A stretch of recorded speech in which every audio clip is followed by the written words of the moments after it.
Valentine's Day just isn't Valentine's Day without love notes. And I can remember the excitement I felt as a little girl going to the Five and Dime and picking out the boxed card selection to give to my classmates. Well, that was what we did in the 1970s. In the 18th century, girls would take 5 bay leaves and pin them to their pillow, one in each corner and one in the middle. It is said if they dreamt of their sweetheart on the bay leaf pillow that night, they would be married to him in the coming year. But what is the oldest Valentine note on record?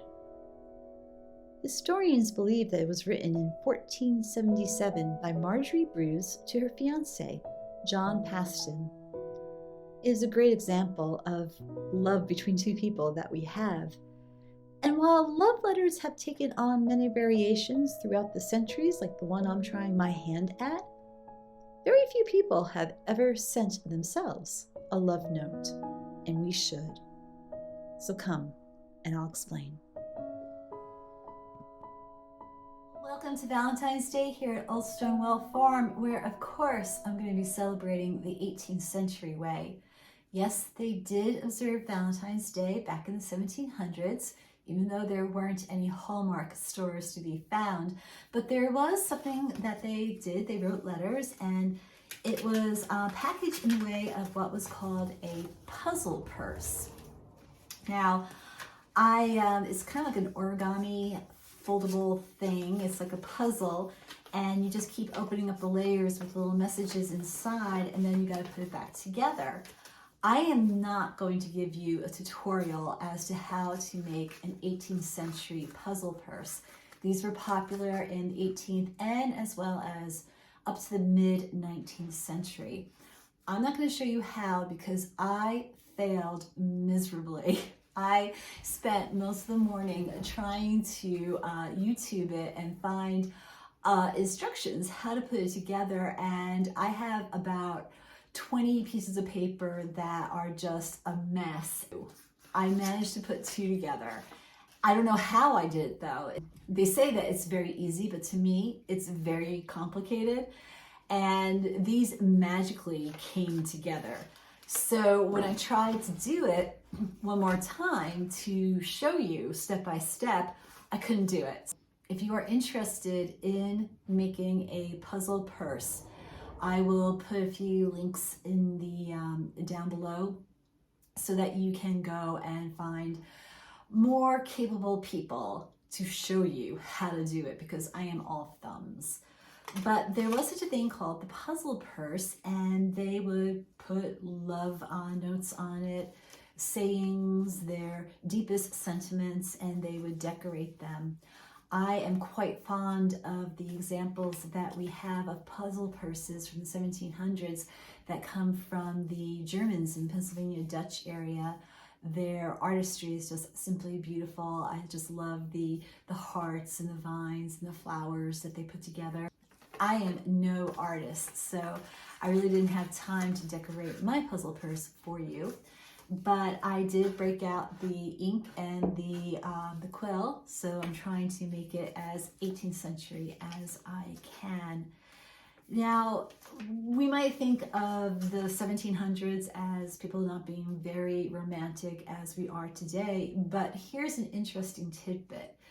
In one of the letters that John Adams sent to Abigail, he addresses her as Miss Adorable.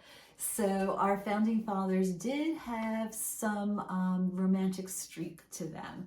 I don't think I could ever think of Abigail Adams now as Miss Adorable. But there were the way they would put the sentiments down, and they would put it, and they would package the puzzle purse to give it to their beloveds. I kind of like the idea of the puzzle purse. It makes it fun to open it up and see the layers of feelings and emotions. Now, for us here at Old Stonewall Farm, I wanted to do a different kind of Valentine's Day card. It's not about making a love note for someone that you care about, but stay with me here. I want us on this Valentine's Day to make a love letter, a love note, a puzzle purse for ourselves. Because they say you cannot truly love anyone else, the world, your life, whatever it might be. Love begins by being able to love yourself and not be hard on yourself, to really embrace who you are and to know that you are worthy. You have to love yourself before you can begin living this life with a huge heart filled with love. For my puzzle purse today, I wanted to take the scripture from Paul, the famous love letter that is found in Corinthians, and the one that says love is kind, love is patient. It talks all about what love is. And I wanted to use that for my puzzle purse, my love note for myself, because I think I need to be reminded that I need to be kind to myself. I need to not be boastful. I need not to be envious. I need to show that patience, that kindness. I need to show myself some love. Because when Jesus says, love one another as he has loved us, well, before we can do that, we need to know how to love. And that starts with loving ourselves and learning how to be kind and patient with ourselves. So for this Valentine's Day, I want you to do a love letter to yourself. It doesn't have to be this intricate puzzle purse. I don't know, maybe you'll find it easy to put together. But I encourage you to write yourself a Valentine's Day card. Remind yourself that you are lovable.